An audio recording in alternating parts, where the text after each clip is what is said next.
If your business is growing and you've started hiring people and building a bit of a team, then this video is going to be super helpful because today we're going to talk about how to build a better team culture in your business. G'day, Ben Futrell here, co-founder of Max My Profit. We're all about helping you build the business you imagine. Now, if you imagined having a team of people that turned up excited about helping you build your business and create the vision that you have dreamt about building when it comes to building that business, then this video is definitely for you. After 20 odd years of being in the business coaching and training space, one of the things that I've seen many business owners struggle with is understanding how to create a team culture that is conducive of people being efficient, productive, and really wanting to come to work. So in this video, I'm going to give you 7 tips on how to go about building an amazing team culture in your business. Now, tip number 1 is to get some other people involved. And when I'm talking about other people, I'm talking about external trainers or speakers to come in and run some teamwork activities with your team. Now, sometimes I've seen business owners think that this is a waste of money or time, but I can tell you that getting your team to play games together, adults don't get the opportunity to do it very often. And when a team does things together that are challenging, or like puzzles or exercises, or it could be skills that are required that different team members have, what you'll find is your team will have a good time. They'll learn more about each other, and they'll learn about their, what their strengths are and what their weaknesses are, and they'll also work together as a team, and they'll learn the power of teamwork. A good team, workshop facilitator will talk to you beforehand to understand a bit about what is lacking and be able to work through and help you come up with some strategies or some team exercises that are going to really have a long-lasting effect. So I would highly suggest that if you haven't had somebody come in and do team training, that you find somebody that can come in and facilitate some workshops or training for you. All right, tip number 2. Now, if you don't have the budget to hire somebody, then another good exercise is, even on a monthly basis, is to get your team together for a team meeting where they can talk about things like their hobbies or what their goals are, and just what, a bit about their families, or maybe make each team member talk a bit about their past or what their fondest childhood memories are.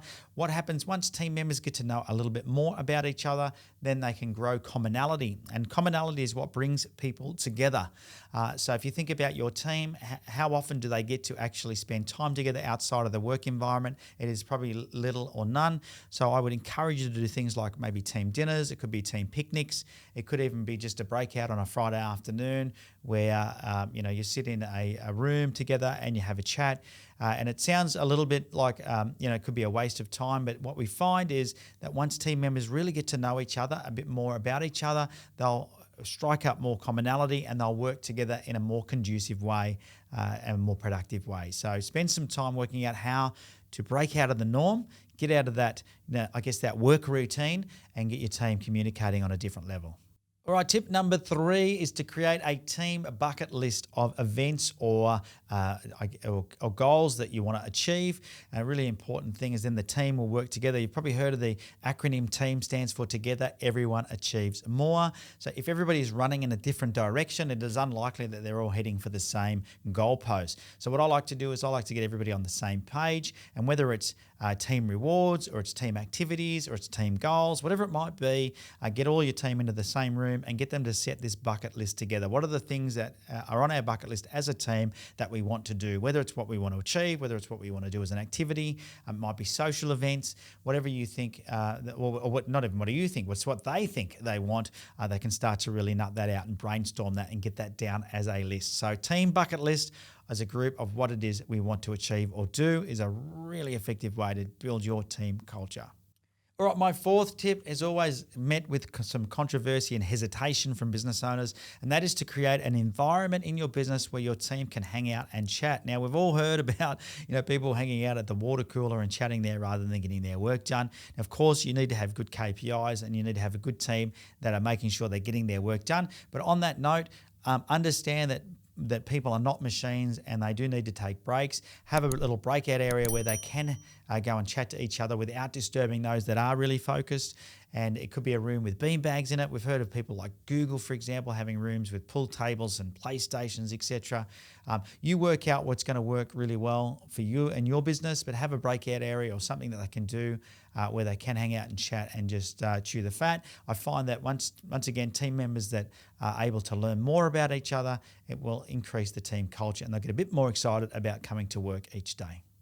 Now, having said that, tip number 5 is a great way then to keep everybody on track, because you don't just want people coming, having fun and hanging out, chatting all day. So tip number 5 is to make sure you do set goals as a team, and you need to be a team leader when you do this. Make sure you're helping your team understand what goals we need to set, why they're important, how we're going to go about achieving them, and then give each individual team member their own goals and KPIs or key performance indicators to help keep them focused and on track.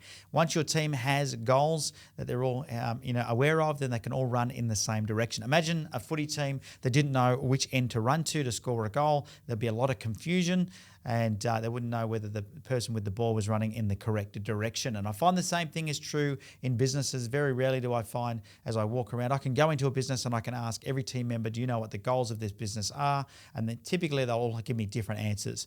And so the only reason for that is because nobody has spent the time to sit people down as a group and say, right, here's the goals of what we're trying to achieve. Here's the vision for the business. Here's what we want to be known for. How do you contribute to that? And what are your goals? Okay, so get very clear with everybody about what the goals are. So as a team, they can feel like they're achieving something, and they know when they've achieved something. That is probably the number one thing that disgruntles employees, is they never know when they've done a good job because there's no clear set goal or KPI that indicates when we're heading in the right direction. So make sure you're very good at setting goals with your team.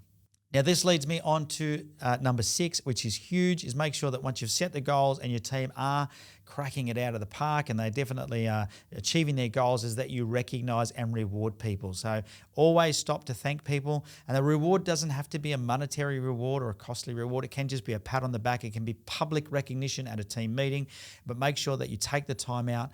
If people are doing the right thing and that they're helping you achieve the goals and they're achieving their goals, that they get rewarded and recognized for that. One of the biggest demotivators for people any time in life is to not have that recognition and reward for doing something great. And we're quite often, as leaders or business owners, I see quite often are very good at catching people out doing something wrong. But what I want you to do is get great at catching people doing something right. There's a great book called Whale Done by Ken Blanchard that I recommend you read if you want some help in understanding the benefits in really rewarding people for when they do something right. And number 7 is probably one of the most important tips that I'm going to give you in this video, and that is to make sure that you are a leader and not a boss. Nobody wants to be told, like micromanaged or told what to do. They want to work together with a leader. And great leadership is about building a team that is empowered and inspired to drive towards the vision of the business.